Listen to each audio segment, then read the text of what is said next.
me confirmaron. Así que vamos a ver la Biblia en el libro de Colosenses, en el capítulo 1. Colosenses capítulo 1. Si tiene su Biblia o me sigue de aquí, donde estoy.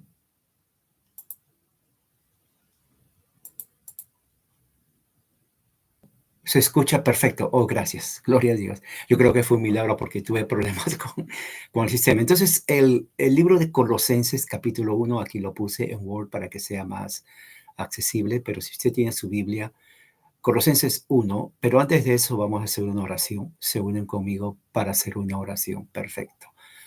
Oremos. Padre, gracias en esta mañana que venimos a ti para escuchar tu palabra. Utiliza estos medios, Señor, electrónicos para que tu palabra llegue a la mente, al corazón de otros que van a escuchar.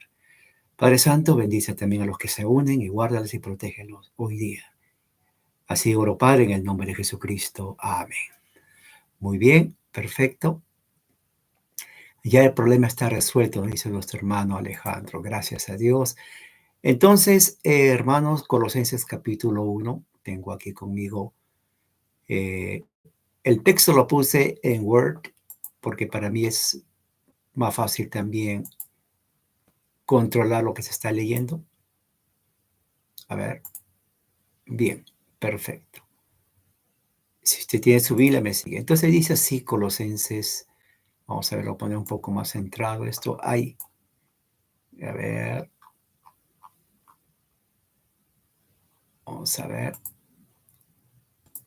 Ok, dice así Colosenses capítulo 1. Vamos a leer del versículo 1 hasta el 14. Dice: Pablo, apóstol de Jesucristo por la voluntad de Dios, y el hermano Timoteo. A los santos y fieles hermanos en Cristo que están en Colosas, gracia y paz sea a vosotros, de Dios nuestro Padre y del Señor Jesucristo. Y aquí dice, Pablo pide que se les conceda sabiduría espiritual. Esto ya es el título de la Biblia. Seguimos.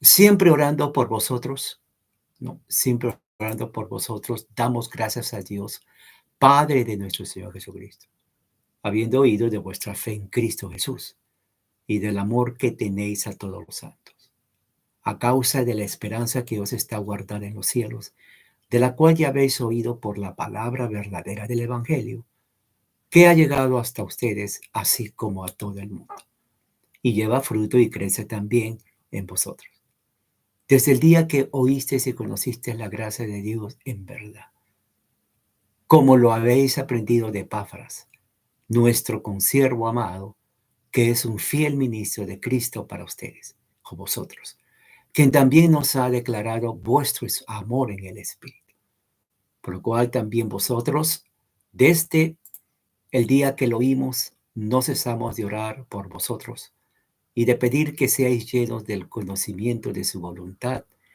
en toda sabiduría e inteligencia espiritual, para que andéis como es digno del Señor, agradándole en todo, llevando fruto en toda buena obra y creciendo en el conocimiento de Dios, fortalecidos con todo poder conforme a la potencia de su gloria, para toda paciencia y longanimidad, con gozo dando gracias al Padre que nos hizo aptos para participar de la herencia de los santos en luz, el cual nos ha librado de la potestad de las tinieblas y trasladado al reino de su amado Hijo, en quien tenemos redención por su sangre, el perdón de los pecados.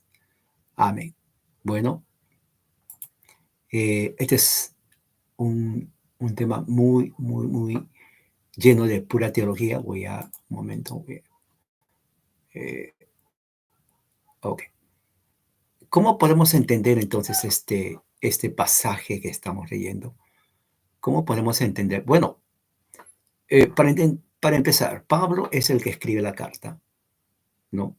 A la iglesia en Colosas. Colosas es una iglesia que está en el Asia Menor. Es una provincia romana de ese entonces, del primer siglo, en donde los romanos entraron y tomaron control políticamente. Pero en el aspecto de religión, Colosas practicaba su religión pagana. Una cosa que los romanos tuvieron éxito es que cuando ellos conquistaban provincias en toda Asia, Europa, por ejemplo, ¿no? Inclusive África, ellos no prohibieron a la gente a practicar su religión. Ellos dejaron que la gente practique su religión abiertamente, siempre y cuando no atente contra la seguridad de la nación o contra la política del gobierno. ¿Okay? Cuando había motines, por ejemplo, entonces lo que hacía el emperador era mandar a su ejército romano y los aplastaba, neutralizaba esa revolución. Y eso ha sucedido siempre. Uno de aquellos enemigos políticos eran los judíos en el tiempo de Jesús. Ellos estaban bajo el gobierno de Roma, ¿no? De Augusto César. Y claro, ellos como judíos no aceptaban ese gobierno porque era pagano. Sin embargo, no podían hacer otra cosa. Siempre, de vez en cuando, aparecían revoltosos o revolucionarios, ¿no? Llamados los celotes, con Z, celotes. Y ellos eran como terroristas, digamos. Ellos atacaban a los soldados romanos, querían la libertad política, pero pues era un grupo pequeño, comparado con el ejército romano, no se iban a comparar para nada. Entonces lo que hacía Roma, ¿no? El emperador era mandar al ejército y los destrozaba, ¿no? No podían contra el imperio, contra el ejército romano. Los romanos eran bien preparados, hombres de guerra, tenían armamento, pues los judíos eran pocos, débiles, no podían hacer. Mataban uno o dos, pero los romanos los acabaron. Eso fue la razón que en el año 70 destruyeron Jerusalén, la quemaron, ¿no? Hubo una masacre porque ya, como quien dice, le llegó hasta aquí el emperador romano y dijo, ¿saben qué? Ya, mi paciencia se acabó. Ya no más paciencia con los judíos. Envió a su general Tito, que eventualmente se va a convertir en emperador. Antes de eso estaba su papá también, creo que era Vespasiano. Pero la cosa está en que cuando ellos van a Jerusalén, ponen un sitio alrededor de las murallas de la ciudad y comienzan a hacer que la gente se muera de hambre o una catástrofe terrible adentro. Y cuando ya no tuvieron nada que comer y quisieron pelear, ya no podían. Entonces ahí es cuando el ejército romano, liderado por Tito, entra, destruye, vence, ¿no? Al ejército, perdón, al pueblo judío en el año 70. Eso fue profetizado por Jesús en Mateo 24. Si usted lee Mateo 24, va a ver que ahí dice, porque los mismos discípulos le dijeron en Mateo 24, los primeros versículos, dice, Señor, mira el templo, ¿no? Y Jesús miró el templo. Y Jesús dijo, bueno, de cierto digo que no, no quedará piedra sobre piedra, dice Jesús. Bueno, esa declaración era algo que nadie entendía. La razón que dijeron mira el templo era por la belleza del templo. Mucha gente venía de todas partes del mundo de ese entonces a mirar el templo, así como turistas, digamos. Pero que sea destruido, nadie pensaba eso. Pero Jesús dijo, no quedará piedra sobre piedra. Allí es donde entonces los discípulos le hacen la pregunta, bueno, dinos cuándo va a suceder eso. ¿Se dan cuenta? La destrucción del templo, no del fin del mundo. Hoy en día mucha gente cree que los discípulos estaban hablando del fin del mundo. Y Jesús responde, no, no tiene que ver con fin del mundo. Tiene que ver con la destrucción del templo. Les dice, ¿cuándo va a ser? ¿Y qué señales va a haber? O sea, ¿cómo vamos a saber que va a ser destruido? Y lo más importante, la última palabra que hoy en día es motivo de debate es, ¿cuándo será tu venida? ¿No? Entonces, muchos creen, bueno, esa pregunta se refiere a su segunda venida corporal, física, en un futuro. Pero otros dicen, no, la pregunta de cuándo será tu venida está dentro de las demás preguntas, porque en ese caso, su segunda venida, se refieren a ellos a juicio. O sea, como Jesús dijo, no quedará piedra sobre piedra. Entonces, los discípulos preguntan, bueno, ¿cuándo será eso que no va a quedar piedra sobre piedra? ¿No? ¿Qué señales habrá? ¿No? O sea, cuando suceda eso, quieren saber cómo vamos a saber que ya se está acercando. Y ahí mismo dicen ellos entendieron como juicio. Entonces, ¿cuándo va a ser tu venida para juzgar? A eso se refería. Pero sin embargo hay un debate donde dice, no, bueno, sí, es juicio, pero no a Jerusalén, sino a su segunda venida, ¿no? Pero la evidencia más apunta al juicio de Jerusalén. ¿Por qué?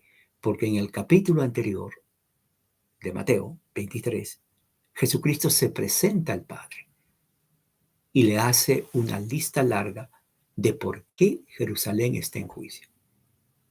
Ese es un tema muy importante. En este caso, ¿no? Colosas era una provincia romana, pero mantenía sus creencias.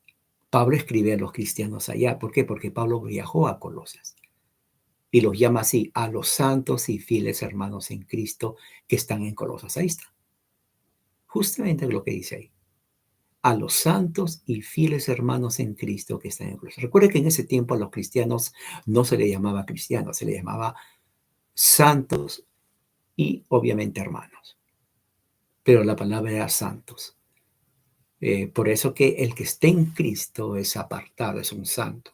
Si usted cree en Jesucristo, usted es un santo, ¿no?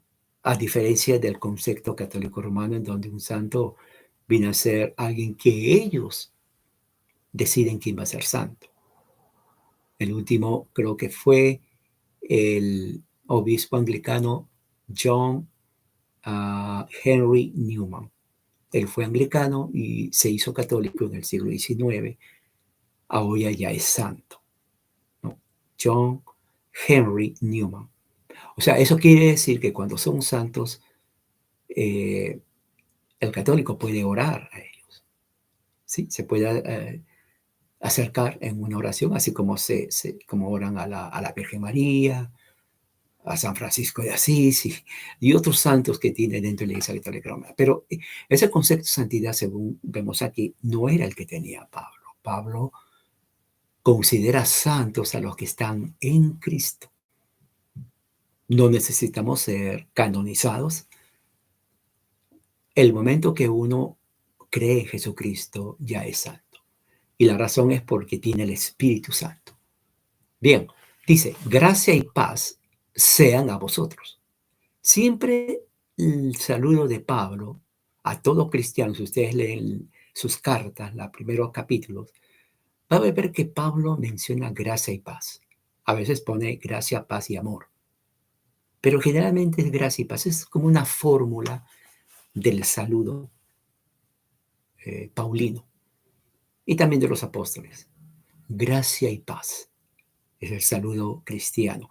Y eso es parte de nuestro vocabulario, ¿no? Cuando nosotros agregamos a nuestro vocabulario esas clases de saludos bíblicos, es muy bueno, es positivo. Claro, hoy en día casi ya no se escriben cartas como en ese tiempo.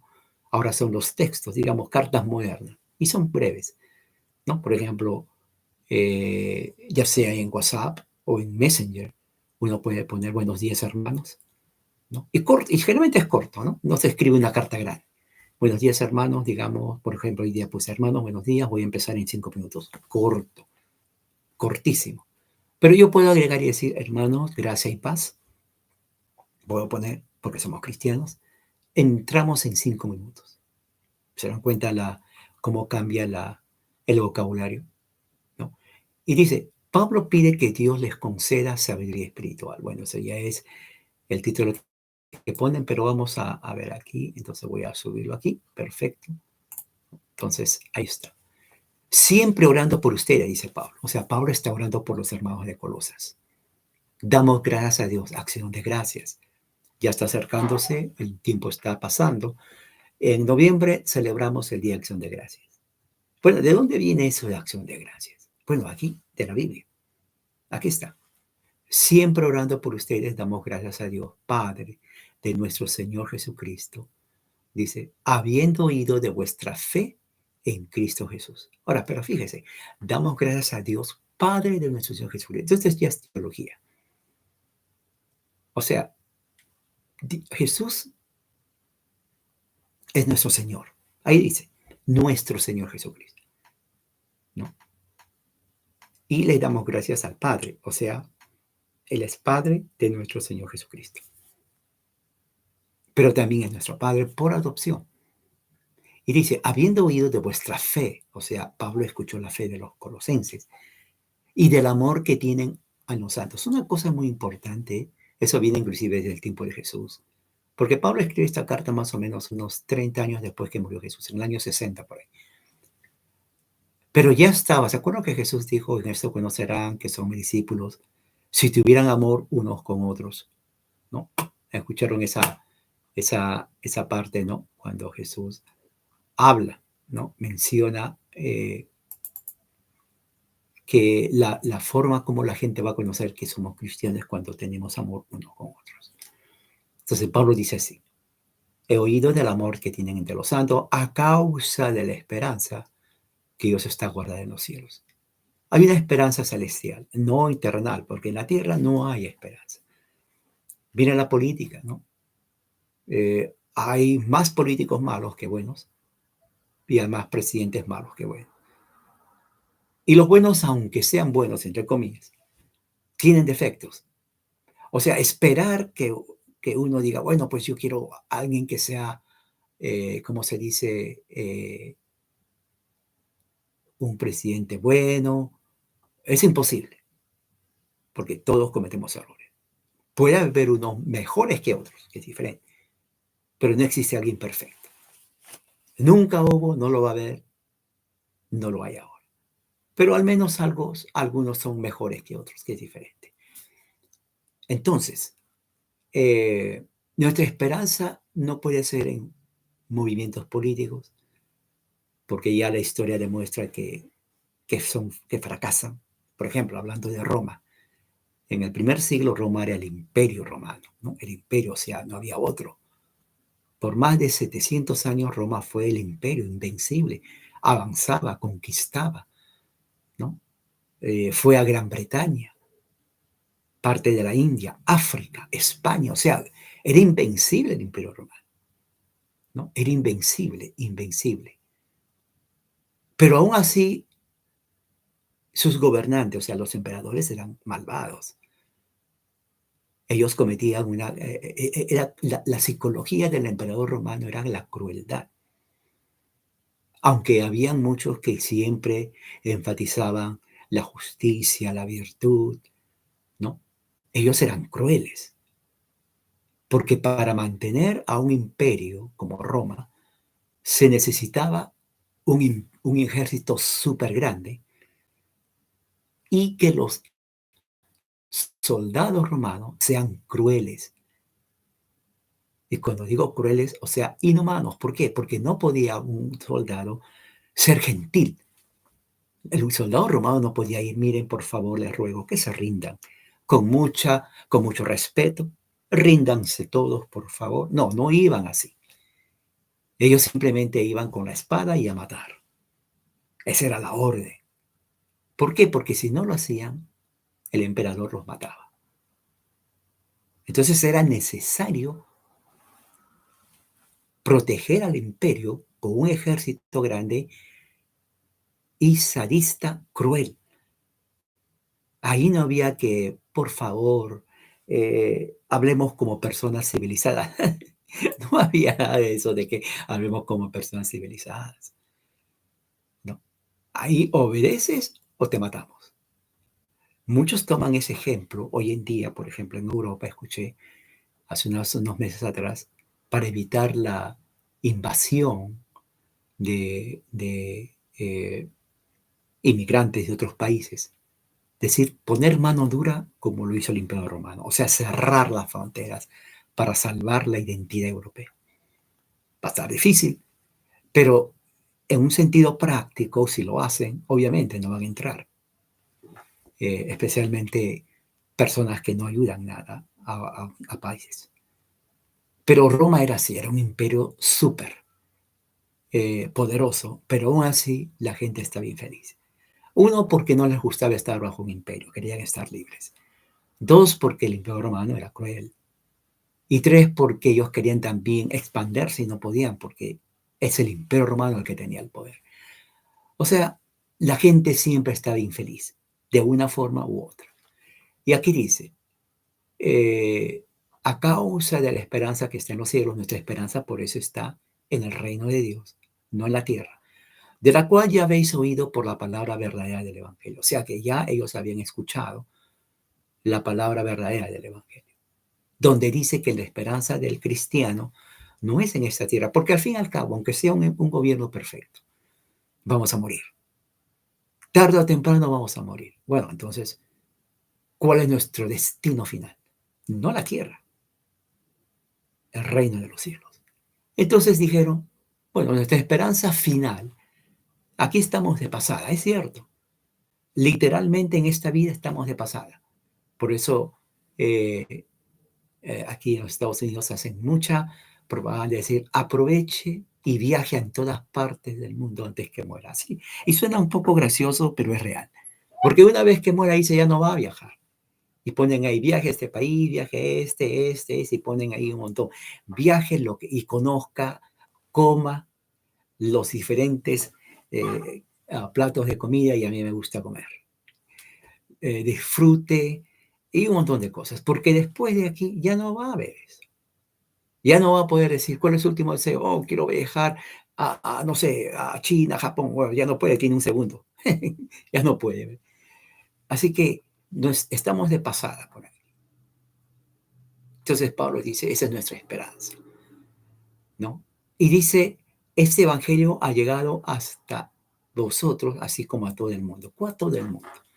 Bueno, primeramente estamos hablando del primer siglo, hace más de 2000 años. América, norte, centro, México y Sudamérica, lo que se conoce hoy, en ese entonces la gente ni sabía que existía. Estamos hablando de 2000 años atrás. Habían tribus, culturas que desaparecieron para siempre. Por ejemplo, dentro de Perú, la cultura pre-inca, ¿no? Han encontrado y siguen encontrando. Es increíble. Yo me quedo anonadado. ¿Cómo han descubierto y siguen descubriendo restos de culturas pre-incaicas de, de 3000 años de antigüedad? Oiga, ¿quiénes eran esas culturas? No se sabe.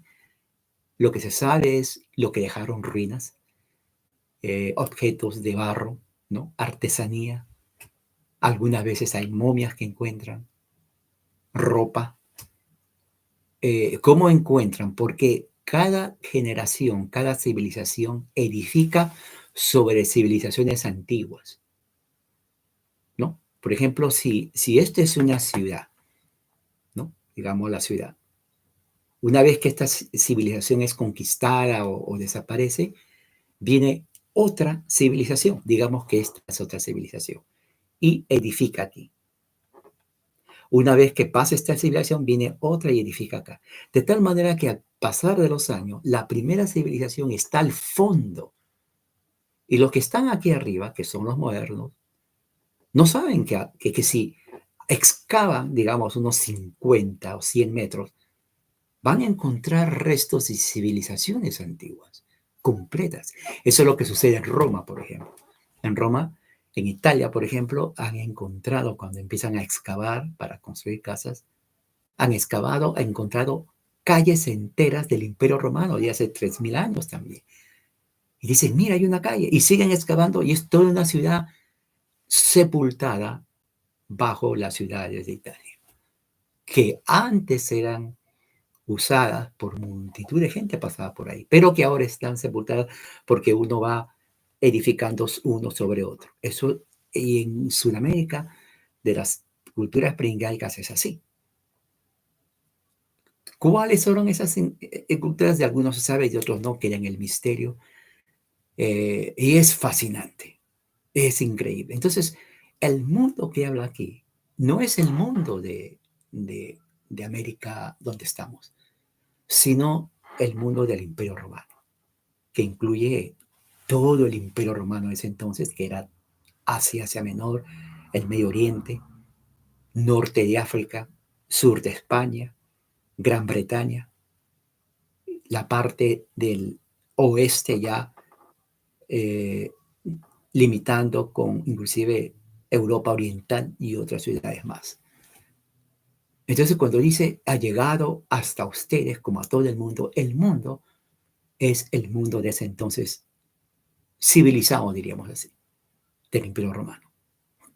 No al mundo terráqueo, no incluye Japón o China de ese entonces, que también culturas diferentes, sino de ese entonces. Hay que entenderlo bien. Y dice, y lleva fruto y crece también en ustedes. O sea, el Evangelio trae fruto espiritual personal. Ahí dice, ese Evangelio dice, lleva fruto, crece en ustedes. Interesante porque uno dice, bueno, ya soy cristiano. ¿Y ahora qué? Bueno, ahora que es cristiano, a crecer. No hay otra.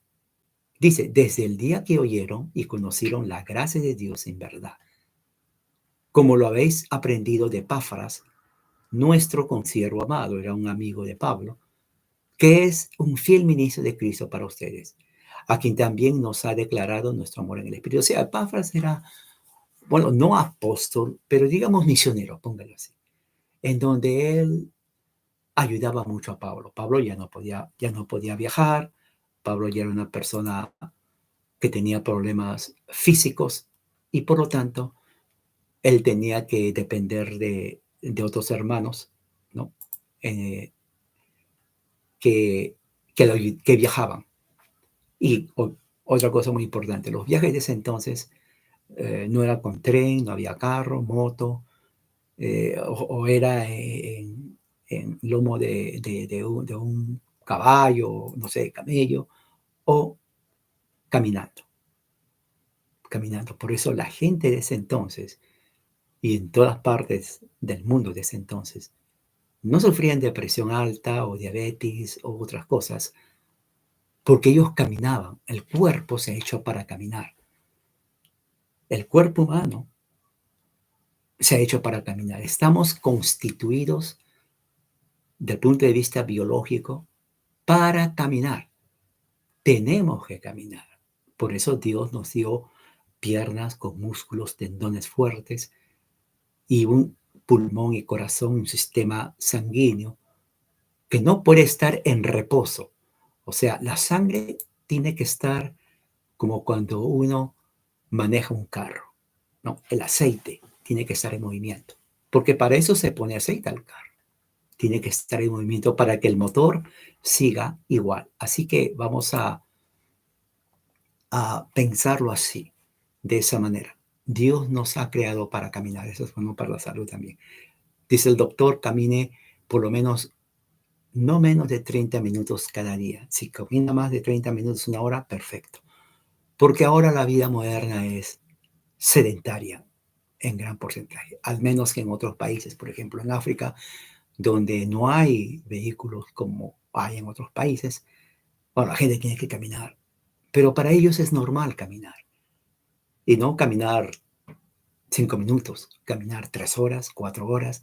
Era tan normal caminar que cuando no camina dicen, ya me aburrí, tengo que caminar. Bueno, ¿qué más? Dice que Epafras fue un fiel ministro para Cristo, que también ha declarado este amor en el Espíritu. Sigamos avanzando entonces aquí. Vamos a poner ahí. Bien, bien. Y dice, a ver, ya creo que lo subí demasiado. Por lo cual también nosotros, desde el día que lo oímos, no cesamos de orar por ustedes. O sea, no paran de orar. O sea, la oración entre cristianos es fundamental, eso se sabe. Y de pedir que seáis llenos del conocimiento de su voluntad. Seamos llenos del conocimiento de la voluntad en toda sabiduría e inteligencia espiritual.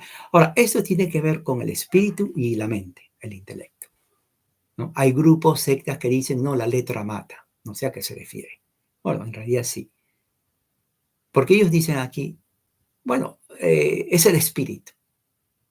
Bueno, el espíritu es el que da vida. Pero ¿por qué creen ustedes que Dios nos dio un cerebro? Igual que los músculos, por ejemplo, que tenemos que caminar para hacer ejercicio, tenemos que hacerlo. Bueno, así también Dios nos dio un cerebro. ¿Para qué? No para que llene el vacío del cráneo. No, no, no para eso.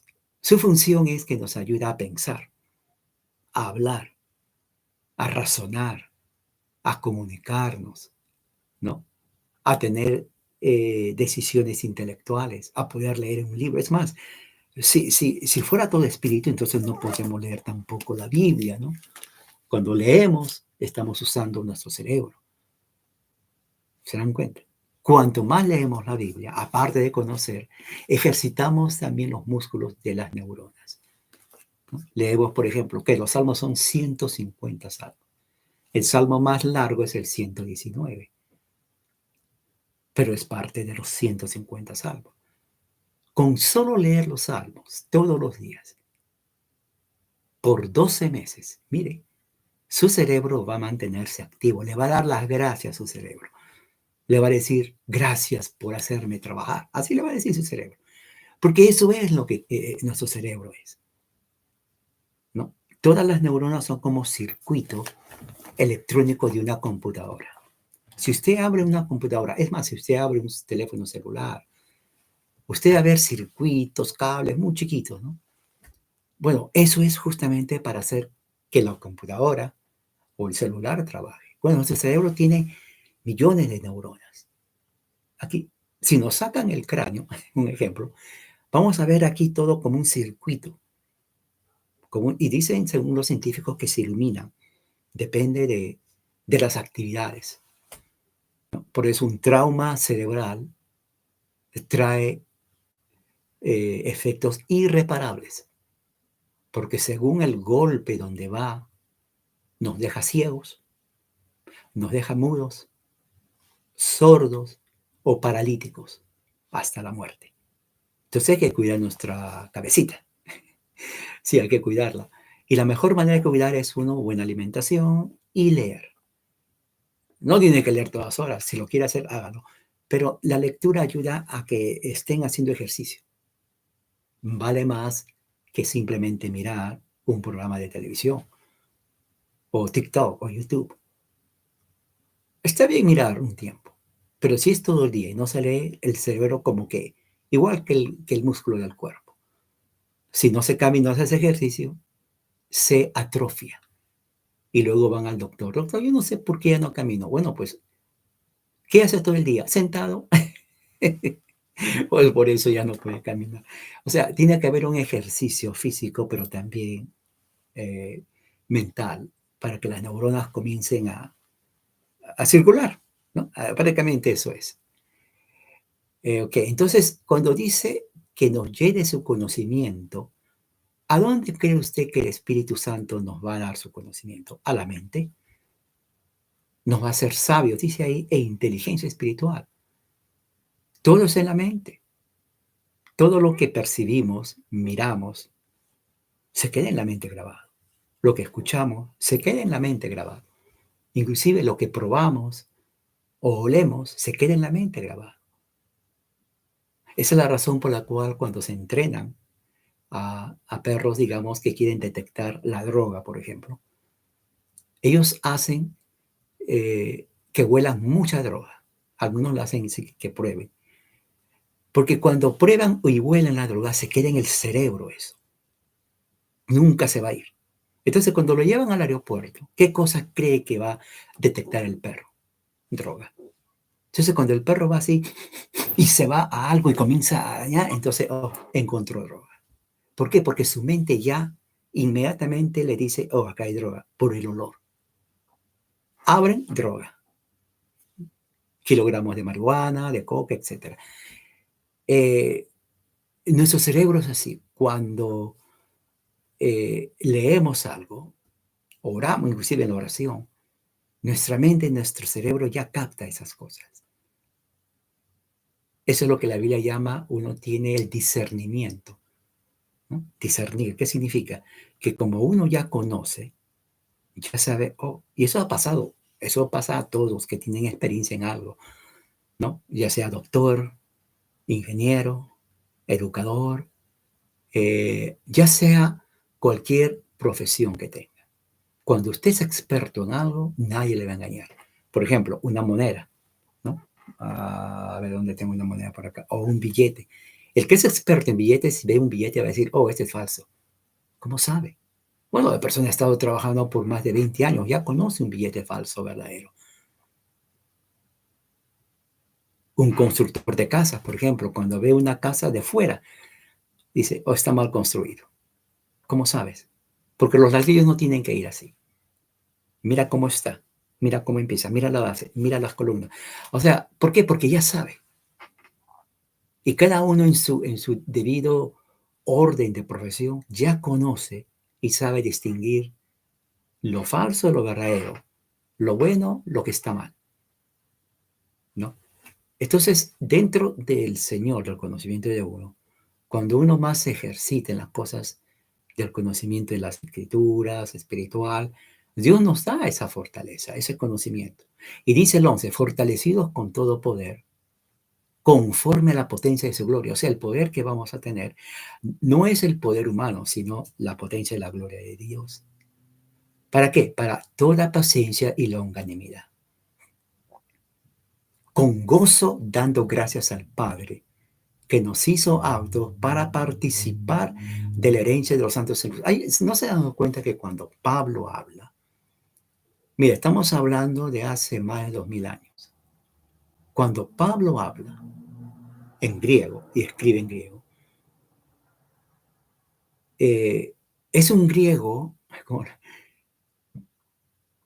tan versátil y técnico que para traducirlo en español hay que usar de una palabra griega dos palabras, para dar a entender lo que quiso decir.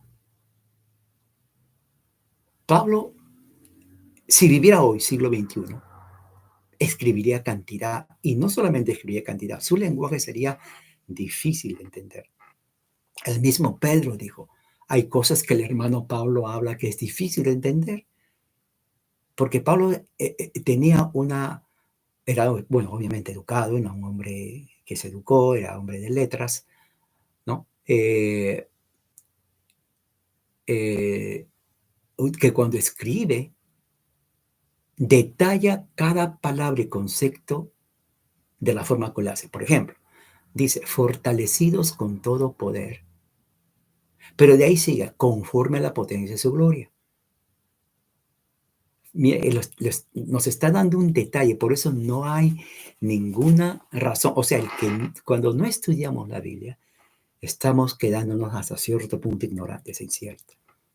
Porque fue escrito en algo que a usted le va a hacer una persona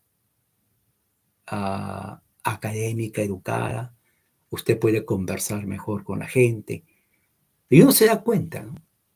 La persona común y corriente no sabe hablar. Claro, uno escucha, pero por el lenguaje yo ya me doy cuenta, ok, esta persona por las palabras que usa, cosas así, yo no digo para no ofender, pero yo digo, este fue a la escuela, este no fue, este fue así, este es de aquí, por el lenguaje que habla, este seguramente es de esta profesión, porque lo que uno aprende lo dice en palabras. Por ejemplo, un doctor que está estudiando medicina y ha estudiado todo eso, va a usar un lenguaje, aunque no esté en el hospital, un lenguaje médico, porque es todo lo que él aprendió. Un político también va a usar lenguaje que uno va a saber, oh, este está metido en política. O sea, cada uno de lo que uno lee lo expresa en su lenguaje. Si usted lee la Biblia, entonces le va a salir lenguaje bíblico, de una u otra palabra. Y usted va a conocer, oh, mire, él habla así, seguramente leyó la Biblia. Y yo lo he comprobado en el trabajo, le pregunto a ciertas personas, oiga, ¿usted lee la Biblia, no? Sí. Me dice, ¿cómo sabe? No más, para confirmar. ¿Por qué? Porque el lenguaje no hay necesidad de ser mago, porque el lenguaje a uno lo delata, lo que habla, a uno lo delata. Ahora hay gente que puede hablar de una u otra dos cosas diferentes, pero es lo que uno lee, es como usted pone, la computadora le va a dar a usted lo que usted le pide. Por ejemplo, inteligencia artificial. Cuando usted entra a inteligencia artificial, usted pregunta, él le dice, ¿qué cosa quieres que te ayude a una pregunta? Usted le pone una pregunta, es decir, a ver, eh, háblame de la selva, un ejemplo. Y ahí le va a dar todo lo que usted le pide, eso le da. Lo que habla y luego que escribe también, exacto, lo que habla y lo que escribe. Entonces, Nuestro cerebro es así. Lo que ponemos en nuestra cabeza es lo que vamos a hablar, de alguna u otra forma. Bien, entonces dice así. eh, 11. Fortalecidos con todo poder conforme a la potencia de su gloria. Para toda paciencia, longanimidad. Dice, con gozo dando gracias al Padre. Mire, hay que dar gracias al Padre. Por segunda vez dice, gracias al Padre, con gozo. Hay un pasaje, creo que es Efesios o Filipenses 4:4, dice, gozaos en el Señor. Otra vez os digo, regocijaos en el Señor, dice Pablo, o sea, con gozo. Hay que estar felices, con gozo, y dando gracias al Padre que nos hizo aptos para participar de la herencia de los santos. ¿Quiénes son los santos en luz? Bueno, Jesús dijo, yo soy la luz del mundo. ¿Se dan cuenta? No, él dice así, yo soy la luz del mundo. El que está conmigo no andará en tinieblas. Entonces, nosotros somos santos en Cristo y tenemos la herencia. Esa herencia es la herencia que Dios dio a Abraham en Génesis 12, 15, 17. Si ustedes leen la Biblia, Génesis 12, 15, 17, ahí va a dar la promesa que Dios le dio a Abraham. Bueno, esa promesa es una herencia, dice ahí, para ti y tu posteridad. Nosotros somos la posteridad de Abraham en Cristo. Y si estamos en Cristo, somos herederos de esas promesas que Dios hizo a Abraham, el cual, dice 13, nos ha librado de la potestad de las tinieblas. Fíjese, esto es muy importante. Muchos me dicen, no, hermano, el cristiano puede ser controlado por el enemigo, potestad de las tinieblas. En realidad no, porque dice 13, mire, liberado de la potestad de las tinieblas. Imagínense en la cárcel, ya estamos librados de la cárcel. Ya no estamos en la cárcel, estamos libres. Entonces, ya no podemos nosotros estar bajo la potestad de la cárcel, porque ya estamos libres. En este caso, en Cristo somos hechos libres de la potestad de las tinieblas. O sea, no obedecemos al enemigo, obedecemos a Cristo. Entonces, la potestad de las tinieblas no puede hacernos nada. Ya no puede hacernos nada. Ahí está. Recuerde, Colosenses 1:13. Cuando alguien le diga, no, pero todavía el cristiano va a meterse con Satanás, y digo, no. Mire, Colosenses 1:13, el cual nos ha librado de la potestad de la tinieblas. Ya no pueden hacernos nada. Y dice, y nos trasladó al reino de su amado Hijo. O sea, hay un cambio espiritual verdadero. No es hipotético, no es del futuro, es en el ahora. ¿Qué pasa? Nos libra de la cárcel y de ahí nos traslada al reino de su amado Hijo. ¿Qué quiere decir reino de su amado Hijo? El reino es de Cristo. O sea, Cristo reina ahora. Porque si Cristo no reinara ahora, entonces ¿a cuál reino nos está enviando? Lógico. Hay muchos que dicen, no, Cristo no reina porque si reinara no hubiera crímenes, no hubiera terrorismo, no hubiera guerra y un montón de cosas. Y es cierto, porque si hay un reino, y vemos eso, es donde está el reino. Pero ahí está la falacia escatológica.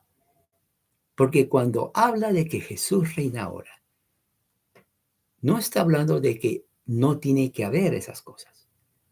Está hablando del reino en donde el Padre le dio como herencia, Hechos capítulo 1, y también del reino que va a ser establecido.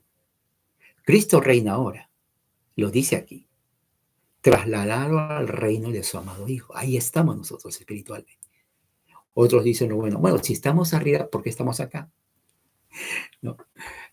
Es como, a ver, ¿cómo lo puedo decir? Usted tiene su casa o se gana una casa. Le dice, señora, señor, tiene su casa. Oh, qué bien, gloria a Dios, qué bien. Bueno, pues ¿y dónde está? Bueno, aquí está la llave. Oh, aquí está el título. Qué bueno, este es mi casa. Sí, esa es su casa. Es más, le vamos a llevar donde está. Ok, se van en carro. Mire, ya llegamos a su casa. ¿Y dónde está? Ahí. No veo nada. Claro, usted no ve la construcción de la casa, pero esa es su casa. Mire, aquí está el terreno.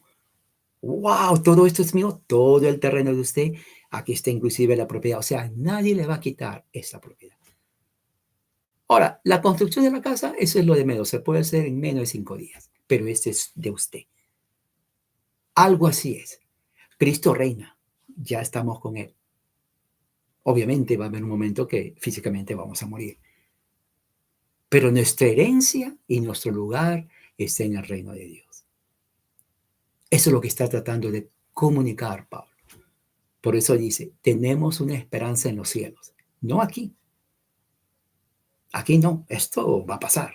O el gobierno falla o nosotros nos vamos. Pero sea lo uno o lo otro, nuestra esperanza no está en esta tierra, no está en el país, no está en el gobernante, no está en la política. Nuestra esperanza final, total, verdadera, absoluta, es en el reino de los cielos. Y dice ahí, nos trasladó al reino de su amado Hijo. Es como quien decir, aquí está tu lugar. Cuando tú mueras, aquí vas a venir. De veras, sí, de veras, y no dudes, porque aquí, así es, actual, total. Y dice 14, en quien tenemos la redención. Redención es libertad. Te voy a redimir, o sea, libertad a cambio de un costo, ¿no? O sea, el costo fue la sangre de Cristo. Ahí dice, por su sangre. La libertad viene a ser la consecuencia de la redención. Como por ejemplo, ¿no? El papá va y dice, señor juez, por favor, suelte a mi hijo. Sí, pero él cometió un crimen. ¿Y cuál es el castigo? 10 años de cárcel. ¿No hay otra forma? Bueno, sí hay otra forma. ¿Cuál? Que alguien tome su lugar. Mire, y así su hijo será libre.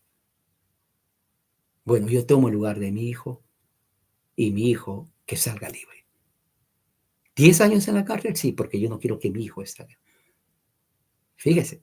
Entonces, eso es redención. Entonces, cuando se cumple la redención, el hijo es libre.